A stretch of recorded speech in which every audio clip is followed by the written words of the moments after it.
Hi, everybody. I can see the numbers starting to trickle up. I'm just going to wait for it to stabilize and get to a place where the participants list isn't climbing.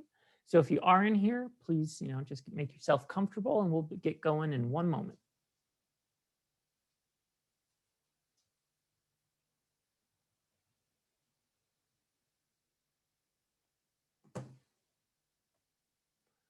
All right, it's continuing to climb. So I'm just going to wait until it stabilizes out and then we'll have it go.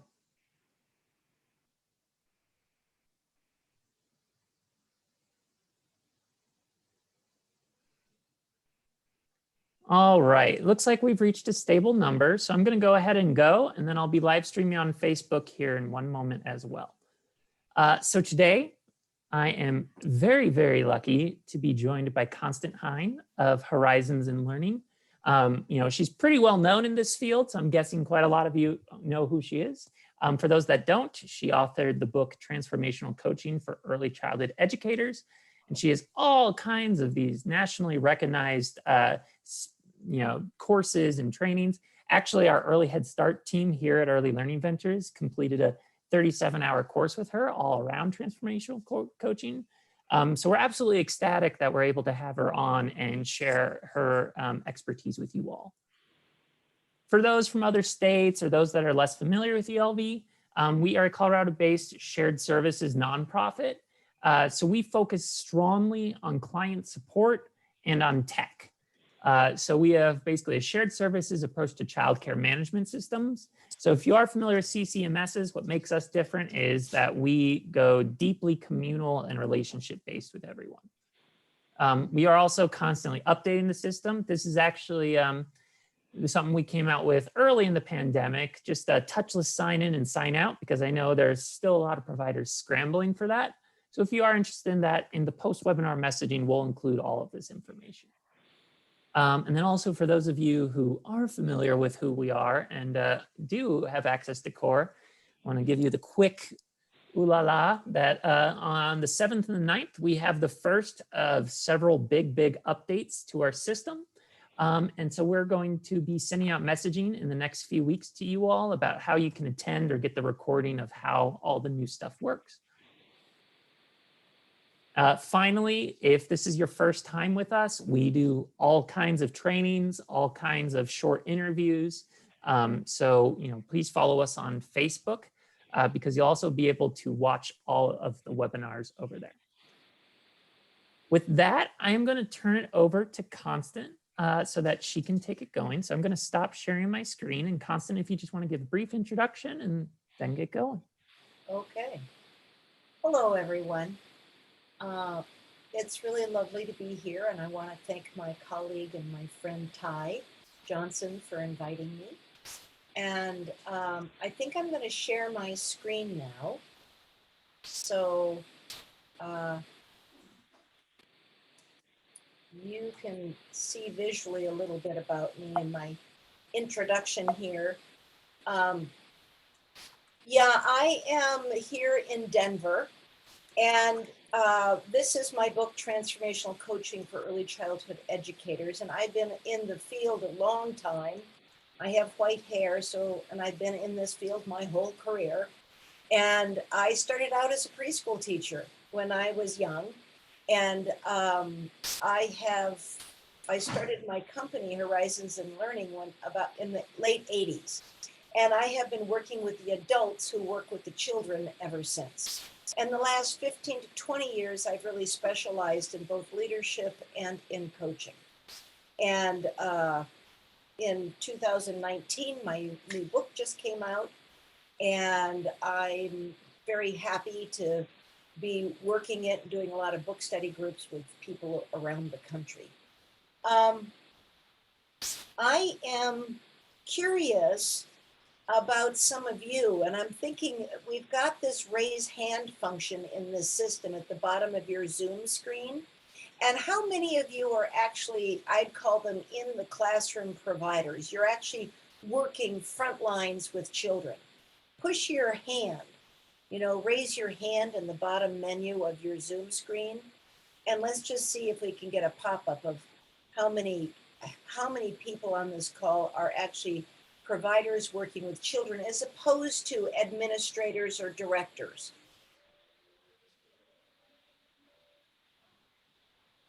Okay, not so many. Or you're not finding your button. If you're in Zoom, sometimes I saw it just said raise hand at the bottom of my screen. Sometimes if you're in Zoom, it's under the animate. If you've got the new version, it might be in there. This may or may not work. You can lower your hands. And how many of you are administrators or directors of either a program, or even at a state level, you're doing some kind of administrative work? You seem to have several of those popping in. And I'm kind of guessing by the replies here, we have some technology, where am I supposed to raise my hand issues.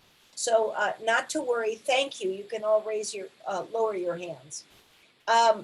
So I am delighted today to be here to really talk about the value of coaching, because my own story was I started out doing a lot of professional development, doing training. And I'm sure all of you too have the experience of having training be a major form of how we think about how do we do professional development. Well, the good news is, yes, we have lots of it. The bad news is it's not actually that effective in changing people's ongoing habits, professional practices that stick. And when I found that out, it like totally depressed me. You know, I figured my whole career has been doing something that really isn't changing people's behaviors. And I've got some research I'll share in the process of the show. So, one of the things that began to really matter to me was been thinking about how do we really get professional development. And so in the agenda today, I'm going to talk about there's really a continuum of strategies we use to help people really change and learn and implement what we want them to learn. And one of the things we're going to talk about is how do you differentiate the purposes and the uses of those different professional development strategies, and then specifically to be looking at coaching. And how do we really leverage all of our financial and our time and our human resources that we put into professional development? And how do we use coaching as a unique strategy, and how to leverage all of our implementation and investments? And then to talk about how does this really impact continuous quality improvement, and whether that's improvement with staff or in working with children and families, or whether that's with teachers and providers working with children and families, or whether it's you working, if you're an administrator, with your own internal staff, wanting them to continue to improve in what they're doing as professionals. So I want to start with this quote. This is a quote that was put out by 0 to 3, the organization. And I really think this is so important given our time. Given the emotionally evocative nature and the complexity of work with very young children and families who are vulnerable, it's imperative that practitioners across disciplines have time to pause and reflect. And so I think that it is really important that we recognize just telling people what to do does not get them to change their behavior. If you want them to change their behavior, they have to pause and they really have to reflect, and they need to know how to reflect and often get help reflecting. So that's a big piece of, I think, what we're going to talk about today, because coaching is not about telling people what to do, but it's giving them a chance to examine what they are doing in light of their intentions, so that they can become reflective practitioners, looking at what's their intention and what's actually happening, and how do we help them close the gap so we can get their intention actually with what's happening. And I think in this slide, what I'm showing you is the continuum of professional development strategies that we tend to use to help people learn and grow. I have supervising included in this because certainly supervisors are involved in professional development. Their skill sets and some of what they're doing working with people is a little different than what, when I work with professionals in the industry, a lot of time I'm working more with coaches, but I do work with leadership. And I just want to point out to you that these 5, and you notice they're all verbs. They're not titles and job descriptions. They're actually, what do you do with people? And you can have a label that I'm a coach and do all of these, except probably supervising, or you could be a supervisor and use all of these strategies. So these strategies are not based on job descriptions. They're based on specific interactions and ways that we have of interacting with people. It's what we do with people. So, and everything below the line would be something that a coach or a technical assistant, sometimes we call them specialists, can use, but usually the coaches and the specialists and consultants or technical assistants, they don't have the power of a supervisor. They don't make and break the decisions around paychecks, hiring and firing. So the above the line is because there's a significant power difference with supervisors than there are with other people using these strategies. So the whole point of this continuum is for us to slide the continuum using what's important for the person in front of you. Another way of saying this is we have to individualize for every person we're hoping to impact. And for some people, they're going to need more or less of one of these strategies than another. And I put the sliding arrow between the teaching, consulting, mentoring, and coaching, and not the supervising, because I'm not going to, in this short webinar, address that particularly today. But what we do want to do is know how do we slide the continuum, and how do we know which strategy to use and when? So I think one of the things that's really important is to understand that clarifying the difference between these is really important. Most of the people that I work with have these strategies collapsed. And so what we're doing today is pulling them apart. And we want to understand the distinctions between these strategies, clarify the purpose and the unique benefits of each strategies, because some of them are really just stellar to use in certain circumstances, and some are just not good to use with certain people and certain circumstances. So that would be helpful, I would imagine, to make that distinction. So there are specific skills for each one of those strategies. I can't go into the depth of each of those, but in my book, I certainly have a whole chapter on how do we go deeper into each one of those strategies and what skill sets are connected to them. But we do want to be able to discern when to use them and how to meet those unique needs and how to modify and slide the continuum as necessary. So this is kind of a good cheat sheet. Tutoring and teaching, which is a lot of that training kind of strategy we use, is when you want people to learn something and you're going to impart information. There is no guarantee about implementation, but you at least need to get the information over there to start with. And that's where teaching and tutoring. When you're in the role of a coach or a specialist, sometimes we do formal trainings in classrooms or Zooms like this. Most of the time we might be doing it one-on-one with them. So in that regard, that's why I use the word tutoring. Consulting and technical assistance, TA, is really specifically used when there is a problem or an issue that we need to find a solution to. For example, perhaps a teacher is having a hard time with a particular student and find their behavior challenging, and she's just trying everything she knows and she can't quite figure out what to do.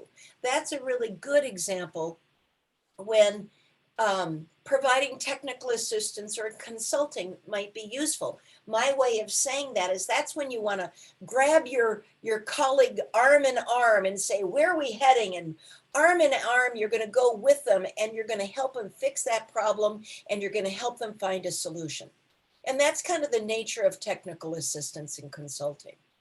Mentoring is a different strategy.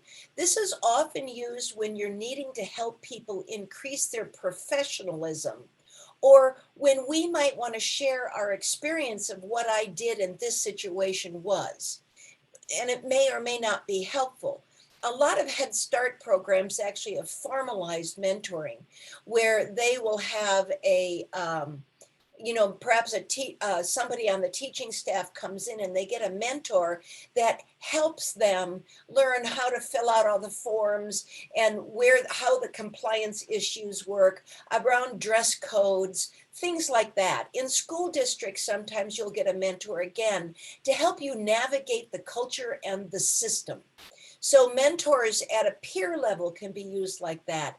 At a professional development level, we sometimes use mentoring as coaches or as wanting to share with them. When I was in the classroom, I might share with somebody, I did these kinds of things. And but not so much. The consulting and the technical assistance is lots of advice, suggestions. Oh, I've got a great idea for you, a lot of resources. And sometimes the mentoring and the consulting slide in with each other. And the thing I think is unique for us to look at today is coaching is unique. It's a unique strategy because coaching is really, its purpose is to help people learn how to become critical, reflective thinkers and how to reflect to actually implement change. So a lot of people collapse, particularly consulting and coaching. Then I am going to be pulling them apart. And then again, in whatever role you are, we have to slide and do all of them. But you can't slide intentionally until you see them as distinct. So this is where that quote, that Flattery says, coaching is not about telling people what to do, but giving them a chance to examine what they are doing in light of their intentions. This is helping them reflect. What was your intention and what's really happening? So that would be a good example of what does coaching really look like and sound like. Kind of the easy description here would be to say, consulting and technical assistance is more like giving them a fish. You're solving the problem for them. You're helping them get an answer. Whereas coaching is teaching them how to fish. And I would say that coaching and the goal of coaches is to build ourselves out of a job. We are actually wanting to help people learn how to become a problem-solving thinker so they can transfer and generalize what we're helping them with in a specific situation so that they can generalize that to larger specific situations. Where the trouble, consulting has its place, but the trouble with it is it often makes people very dependent on us to get the answer. I often use this example with providers. You know, when you have a young child who's learning how to go to the bathroom by themselves and pull up their pants by themselves, and we've got those little ones and they'll waddle out of the bathroom with their pants around their ankles and they'll go, teacher, teacher, and they're kind of expecting you to pull up their pants. Well, if you go pull up their pants, you're doing technical assistance and consulting to that child. And it's a good quick fix, but that child is going to, every time they come out of the bathroom, have their pants around their ankles. And what we really need to do is we need to help them, scaffold them to do this independently. And in that regard, when you go over and you scaffold a child, instead of just doing it for them and giving them the answer, helping them with the problem, help them think that through. Where oftentimes we might say, well, you know that your pants aren't going to work around your ankles. What do you think you need to do? We actually interact with them with reflective questions to get them to think about what do they need to do. Some of those 2-year-olds, they don't know how, so you help them and you get their thumbs inside the waistband and you help them pull it up. You sometimes with older kids can say something like, well, what part can you do? You want to do the pulling and I'll do the zippering, or do you want me to pull and you do the zippering? And you kind of negotiate halfway through. But if you don't spend the time to help the child be reflective, you will be constantly in that doing it for them. And it's just the same with adults. If we constantly be giving just the ideas and the suggestions, then one of the problems we often end up in is we end up in the role of them coming to us for answers, and they don't practice the art of reflecting and critical thinking. They look to us as the expert, and in my approach to coaching, I talk a lot about really coaches are change agents as opposed to just content experts. So let me show you the research about the power of coaching. The Joyce and Showers research done in 2002 talks about the difference that coaching makes.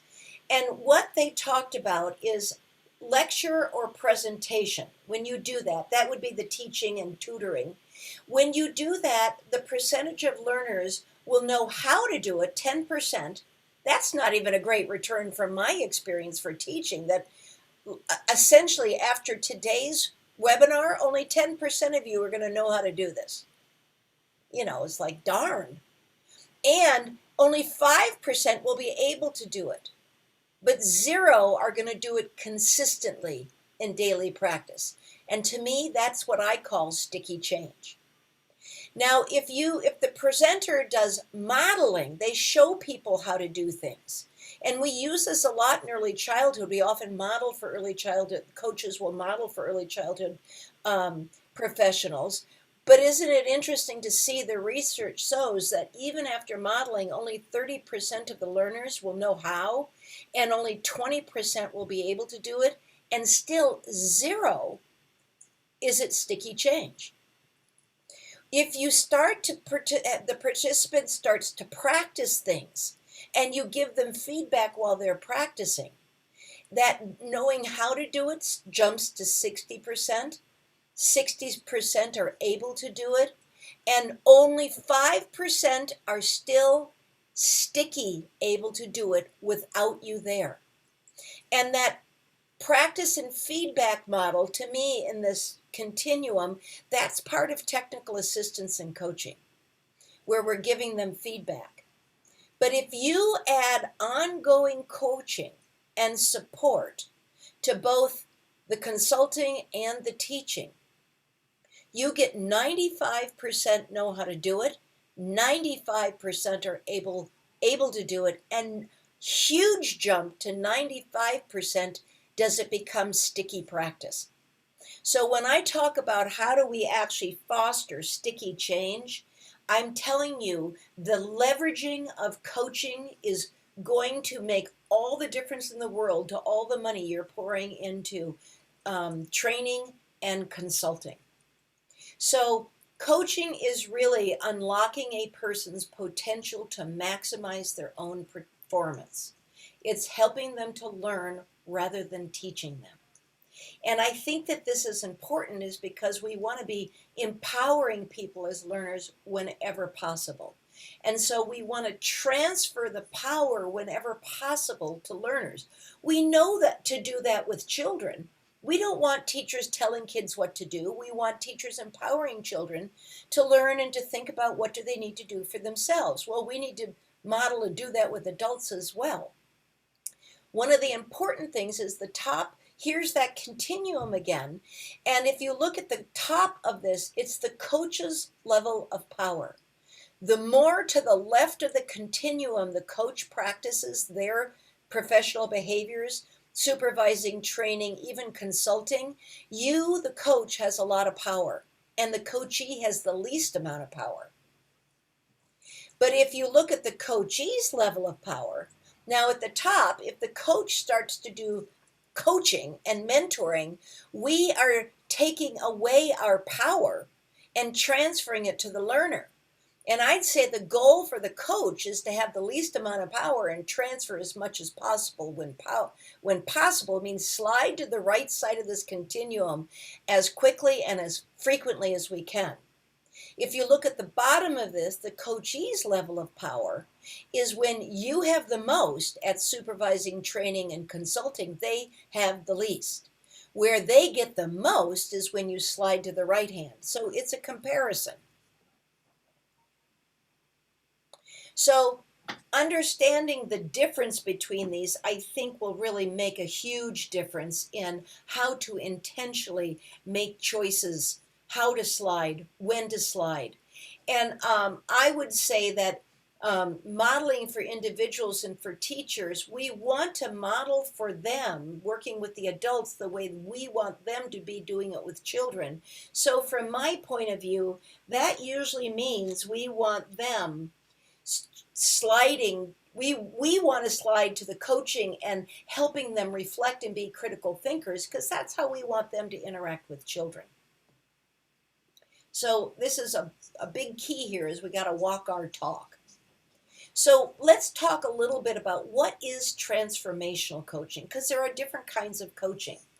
And transformational coaching is opposed to transactional coaching. And I think the picture here of how do we help somebody get from I won't do it up to yes, I did it, is going to happen more from transformational coaching than transactional coaching. And let me tell you what transactional coaching is. This is mainstream coaching. A lot of our practice-based coaching tends to be transactional coaching. And it really focuses a lot on identifying what actions are needed in order to achieve your desired outcomes or results. Now, is there anything wrong with that? Absolutely not. We want that to happen. But my experience is that doesn't usually, just having a good goal and action plans doesn't really change behaviors. I don't know about you, but I'll just speak for myself. I can't tell you how many years in a row in January I had a really good plan of how to lose weight. I knew what the goal was. I knew how much weight I wanted to lose. And then I had a good plan. Eat less, exercise more, and drink more water. I think that sounded like a good plan. But if somebody came and checked up on me by March, and they'd say, how's your plan going? I went, well, not so good. Because I'm so busy, I can't even get to the grocery store. I knew I didn't want to eat fast food, but I don't have time to go shopping, and I couldn't cook, and it was just easier for me. So it didn't go very well. How's it going exercising? Well, I am busy, and I don't know when to exercise. The mornings it was too dark, and in the afternoons, I'm too exhausted. All of our barriers and complaints show up. And unless we're helping people think critically of how to bust their barriers and complaints to actually implementing their action plans, we won't get sticky change. So that's one of the reasons I'd say that we have to really move to transformational coaching. This is when we help people become skillful in the art of self-reflection. We examine foundational perspectives, values, attitudes, beliefs, and how they impact our decisions, actions, or habits. For example, when I set that January goal of losing weight, I had an underlying belief it's really not going to work. I kind of had resignation because year after year it never worked. So I had an underlying, what I'd call, low grade level of resignation. And it was always undermining me. And I also found out that the attitude and belief that I'm so tired that I can't do this, that was an attitude that got in my way too.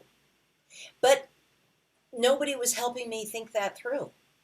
Now, transformational coaching does not ignore goals and action plans. We also do that, but we want to get to how do those action plans become sticky? How do we actually get them there? This is a visual, I think, of what it looks like. How do the levels of inquiry that coaching, transformational coaching specifically, fosters? We have to take a look at what are the beliefs and assumptions, because they influence our thoughts and our feelings. And our thoughts and our feelings impact our behaviors and habits. And unless we're looking at all three levels, we really don't get the results we need. If you only look at the behaviors and habits, oftentimes what happens, we have action plans. They say they're going to do things, they don't do it, and then we think there's something wrong with them. Or we tend to judge them, or we get impatient with them. When really what we haven't done is help them pull it apart so we can really get to what I call sticky change. So really, the role of a coach as a change agent is we really have to help the reflection of ourselves and others as whole beings and how we bring who we are to what we do. It can have a profound impact on our ability to really, truly serve children's families and staff with whom we work. Anne McLean Terrell, who's the current president of NAEYC, says, the practices of self-reflection and self-care are critical in these times to ensure that we can be healthy and whole in our service to those who need us.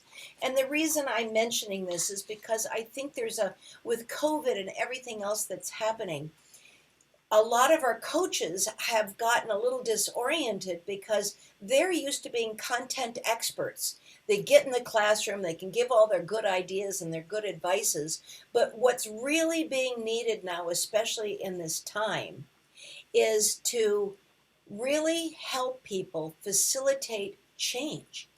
And change is hard, and we're all this last year been in a lot of change.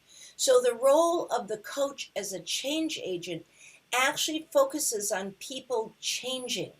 We have to help them normalize the challenges of the change process. It's hard.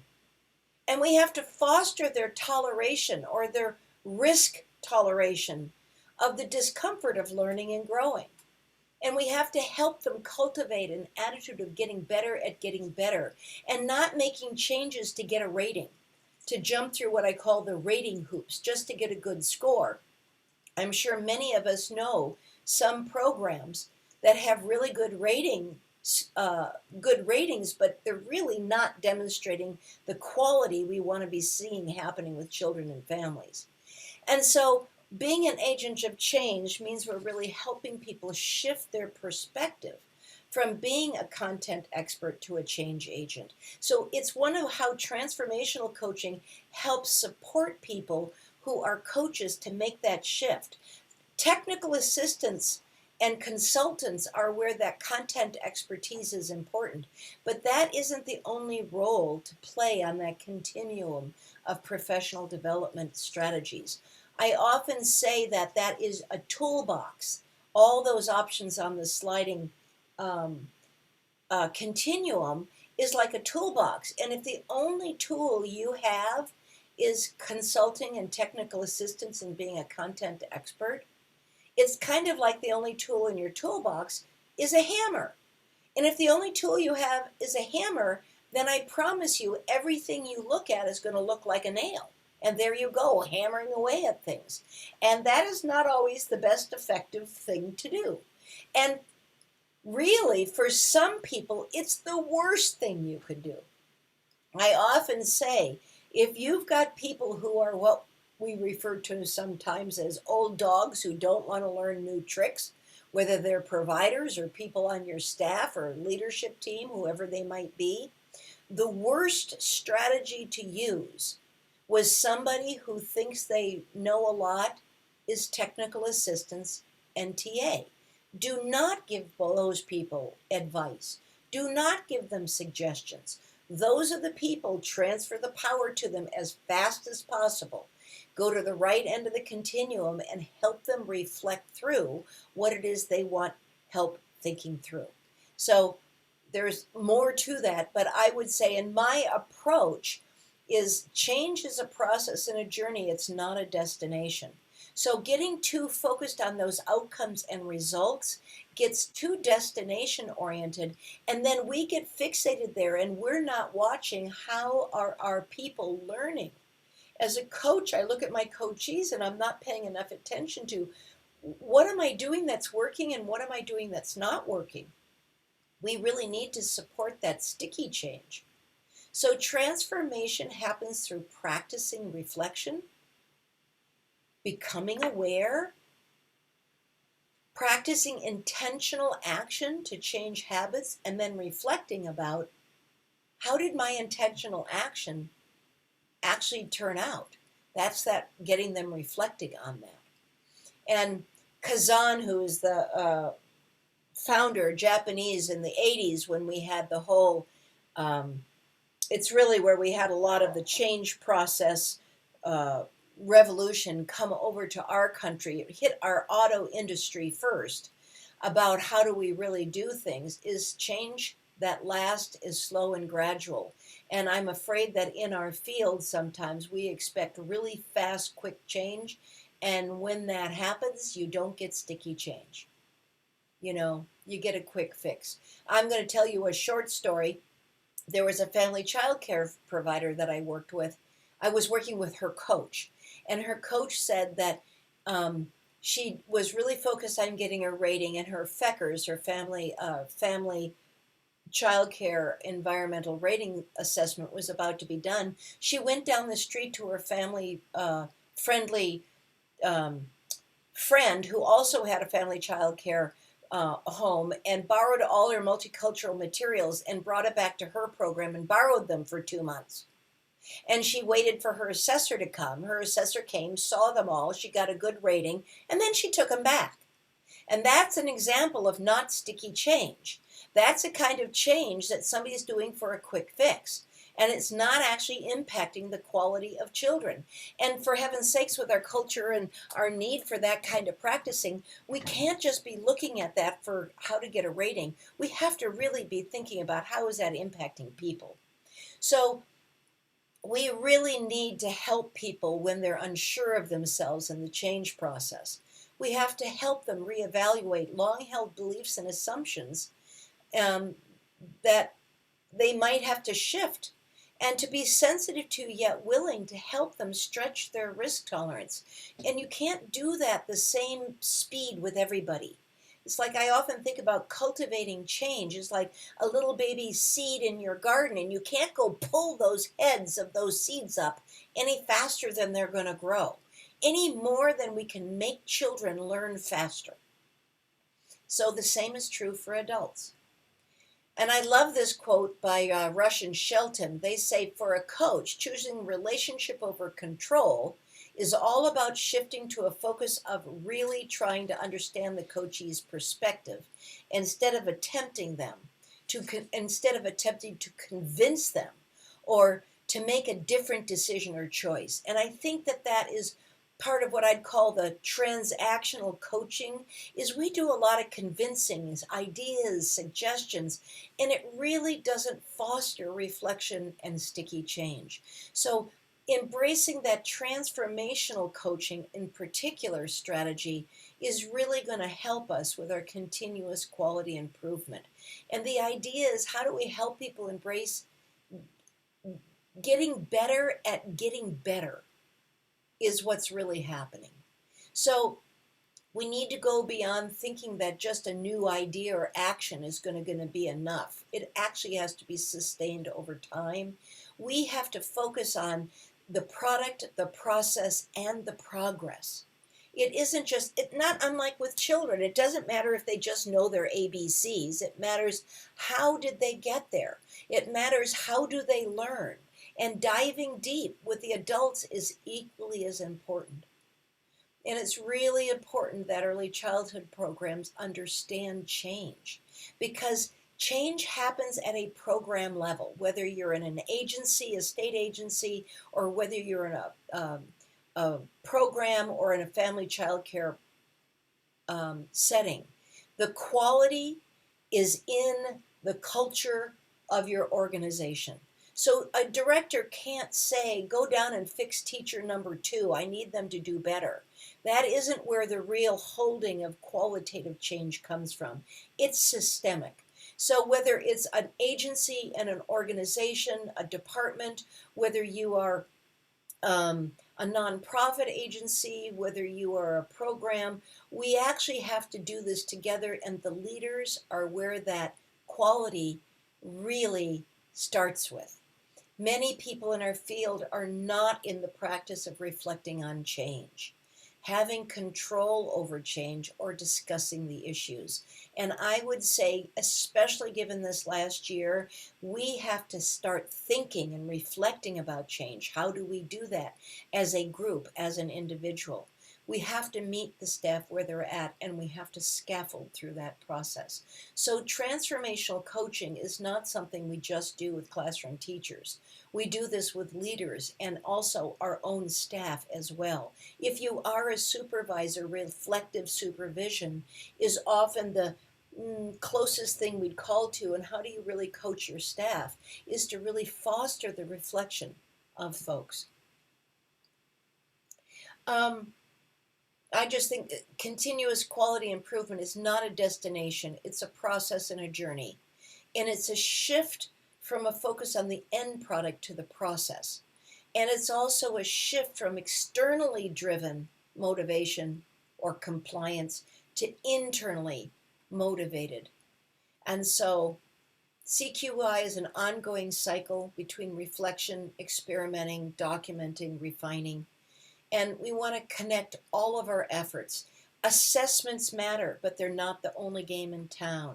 Quality demands to and benefits for children and families, all of it matters. So providing the best possible services and outcomes, it really is about getting better at getting better. So I think I kind of want to end here. I think this is the beginning of what I want to just say is one major purpose of a QRIS is to recognize quality and promote a culture of continuous improvement among providers. The rating is not the destination. It's a set of benchmarks along the way of ongoing improvement. I have another quote, and I'm just going to follow on this one because in the days of COVID, those of us who support teachers need to provide opportunities and spaces for teachers to reflect on their personal selves, because they will have to blend their personal self with their professional self. One self will impact the other. We need to understand both. Many may think that this is leaning us needing to be counselors to teachers, but it is about meeting the needs of a whole person. We need to provide more opportunities that allow teachers to slow down, to reflect, and to assess opportunities for self-care. So I don't think we have, we just are not doing that enough. And I really want to take the opportunity to open this up for questions. And I see my friend Lisa. Let me stop screen sharing for a moment. Yeah, would you like me to read that out? That way everybody's able to hear it. Yes, please. Awesome. Yep. So if you do have any questions or comments, please just feel free to use the chat feature, whether you are watching on Facebook or inside the Zoom. So yeah, this is a good question from Lisa. So thank you, Lisa. So constant. When programs and coaches are having to do this work in high stakes environments, for example, the rating makes or breaks income because they're on subsidy or something, how can we coach to change the system so that we have more time for sticky change for children? Or perhaps this is also related to long-held beliefs about playing the system. What if the focus was on CQI as a process versus destination in our QRIS? Thank you, Lisa. Yes, I think that's exactly where our focus needs to be. It needs to be on CQI, not QRIS. So thank you for saying that. And, I'm working with many states around the country, and I'm telling you, after it's been around 10 years that most states have been doing the QRIS game. And most of them are realizing after 10 years, we have to rethink this because they recognize that somehow in this process, not intending it, but the rating, got way out in front of the Q. And so one of the things that's happening is the states are completely rethinking their systems. The one thing that I would say that, and thank you for bringing this up, we do have a high stakes necessity here. And how do we deal with this? And my question to all of us, and it's not that I have the answer, is, are we satisfied with a rating that is a higher number if the real behavior with children doesn't match it. So that's what the R focus will get you without having the real focus on quality, because bless our little hearts in our industry, an assessment is not the only indicator of quality, and often it doesn't reflect really the quality. It takes deeper looking. And I think all of us have learned that now. So yes, it's a system shifting in this. And one of the things that I say about why technical assistants, we try to cram and get them through the system to get through the hoop. But if that provider is not learning more about how the rating is even related to the difference it makes with children, then are we really doing a service? Are we really helping? Or are we simply enabling? And I want to propose that, yes, we do have to look at our long-held beliefs about how do we get people to change. And I don't know. And again, it brings me back to, as a professional trainer and adult educator, I always thought the information mattered, and I've had to humbly get the information is not where the action's at. It's really people, what do they do with that information? And what kind of risks and challenges are they willing to take given that they got some information? I would rather have people have a little less information and a lot more practice, because they can generalize that practice more. And this is where I think the combination of training and coaching cannot be emphasized enough. If you're going to spend money on dollars, then get coaching hooked up to the training.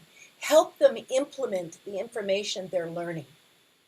And technical assistance and coaching, let's pull those apart and uncollapse them so we can use them intentionally.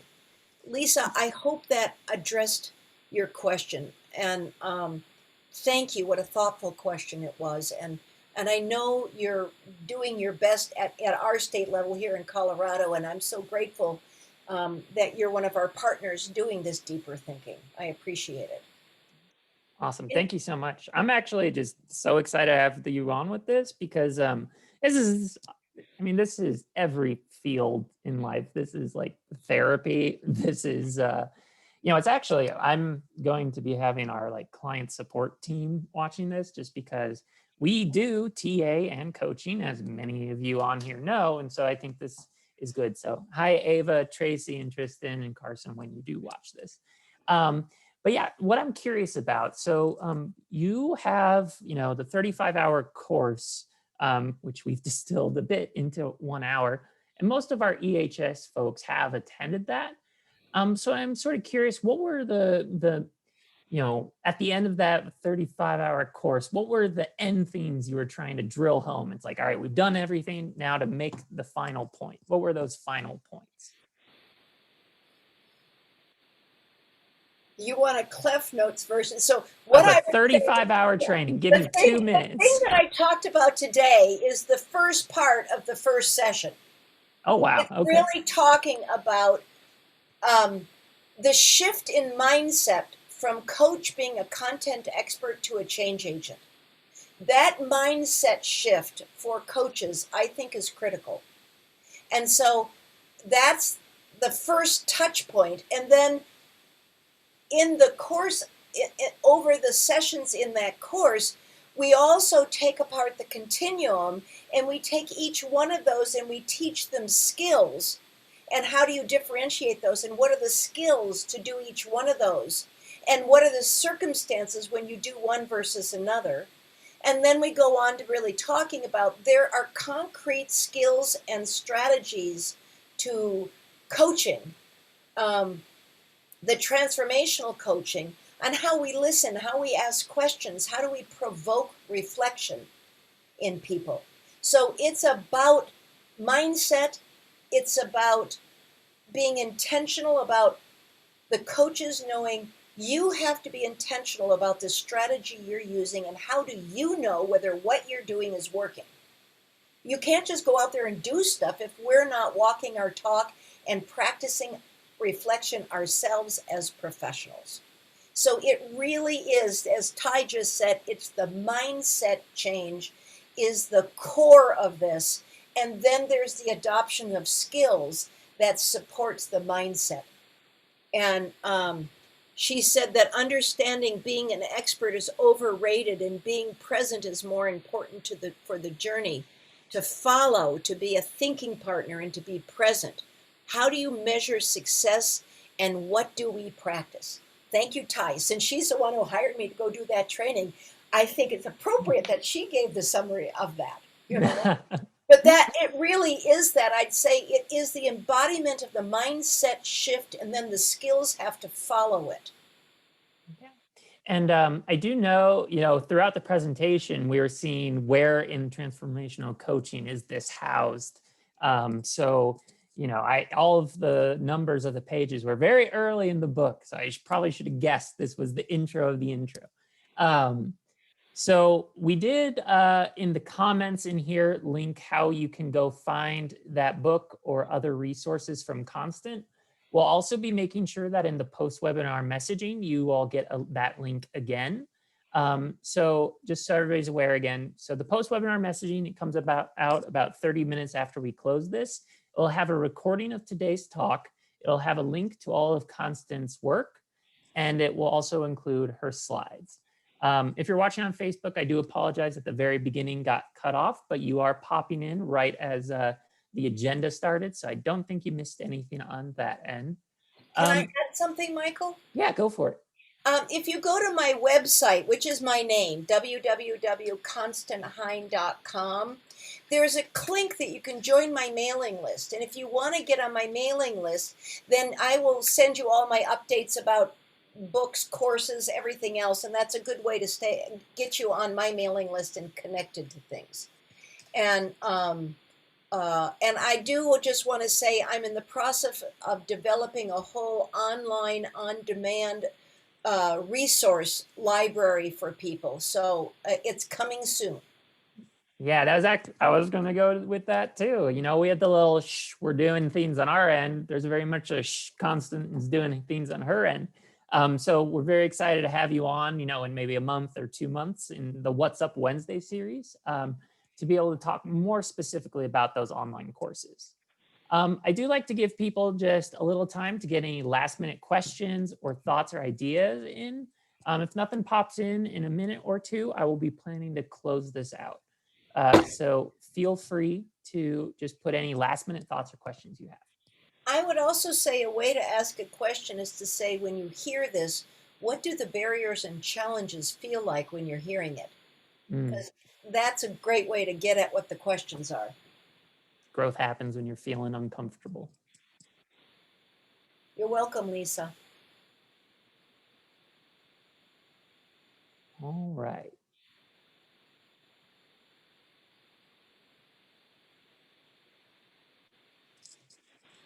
Okay, really, no questions? Yeah, I know. Usually we're a chatty bunch in the comments. So here they come. We're happy to support you in Juneau, Alaska. Ty is reminding me that one of my favorite sayings that I say in my course is thinking takes time. So I'm going to guess you guys might be thinking about your questions. And this is also one of my problems to a fault, as Ty and Milena and many other people do know within the team, is that I do not give time. I'm very much a let's do it now. So yeah, no, thank you so much. Constant, we'll be linking to your Facebook, to your website, and we'll also, probably post directly on how to get to the mailing list. And then are you okay if people reach out directly to you? Okay, so we can also, typically what we do is we just hyperlink your name. So if people click on the name, it opens up an email for them. So, there's going to be a lot of things coming out to you here in a moment, all in one email.